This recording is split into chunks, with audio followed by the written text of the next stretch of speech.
بسم اللہ الرحمن الرحیم۔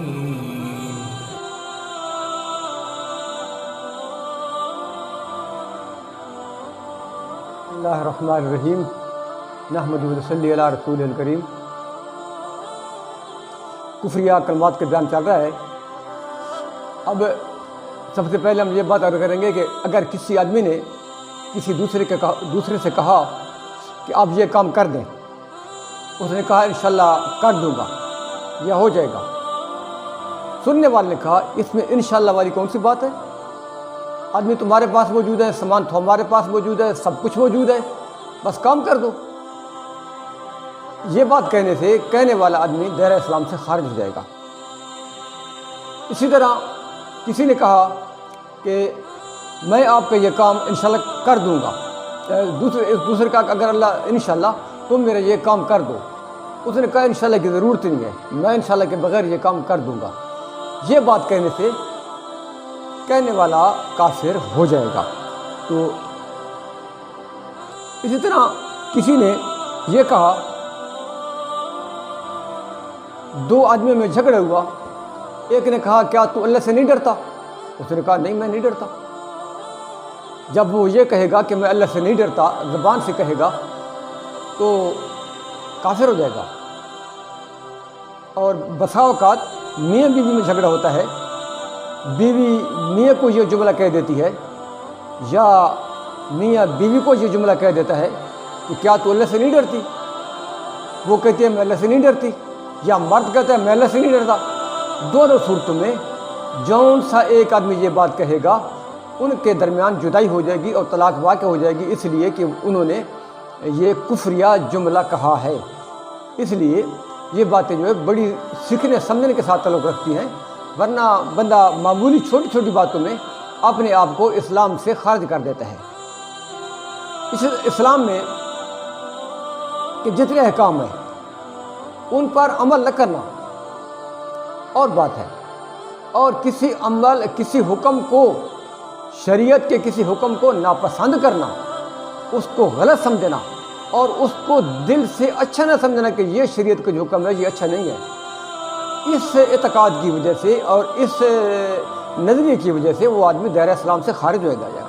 ایک چھوٹا سا واقعہ مثال کے طور پر کرتا ہوں، جو حکیم الامت مجدد ملت حضرت مولانا محمد اشرف علی تھانوی رحمۃ اللہ علیہ نے تعریف فرمایا ہے۔ فرمایا ہے کہ مکہ میں ایک عالم تھے جو بہت اچھے عالم تھے، بہت نیک انسان تھے، لیکن ان کا نظریہ ایک یہ تھا کہ اسلام بہت اچھا مذہب ہے اور اس کے سب احکام بہت اچھے ہیں، لیکن اسلام میں جو ایک حکم غسل جنابت کا ہے، اس سلسلے میں اسلام سے عیسائیت زیادہ بہتر ہے۔ اس عیسائیت میں چونکہ غسل جنابت نہیں ہے، اس لیے اس سے اسلام کی بجائے عیسائیت زیادہ بہتر ہے۔ اس طرح وہ زندگی گزارتا رہا۔ پھر جب وہ فوت ہوا، کوئی وجہ ایسی بنی کہ چند دنوں کے بعد اس کی قبر کشائی کی نوبت آئی۔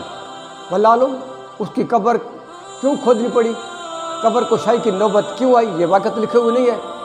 تو جب قبر کھودی گئی تو کیا دیکھتے ہیں کہ وہاں وہ مولانا صاحب تو نہیں ہے قبر میں، اور ایک یورپ نژاد لڑکی وہاں دفن ہے۔ یہ معاملہ دیکھ کر لوگ حیران رہ گئے۔ چند دن پہلے تین یا چار دن پہلے ہم جہاں فلاں مولوی صاحب کو دفن کر کے گئے تھے، اور اب یہاں مولوی صاحب کے بجائے ایک لڑکی برآمد ہو رہی ہے، یہ کیا معاملہ ہے؟ دیکھنے والے لوگ، مکہ تھا، ہر علاقے کے لوگ وہاں موجود ہوتے ہیں، تو کسی نے دیکھ کر اس لڑکی کو پہچان لیا، اس کو میں پہچانتا ہوں، یہ تو برطانیہ کی رہنے والی ہے۔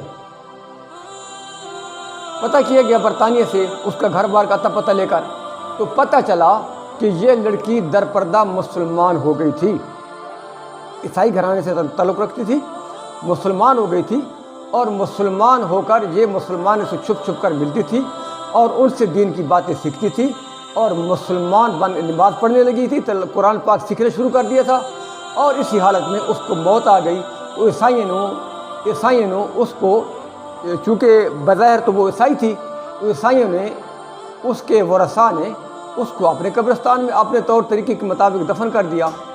تو بتایا گیا کہ تمہاری وہ لڑکی تو جہاں موجود نہیں ہے، وہ تو مکہ میں ہے۔ چنانچہ جب اس کی قبر کھودی گئی تو اس کی قبر سے وہ مولانا صاحب جو مکہ میں فوت ہوئے وہ برآمد ہوئے۔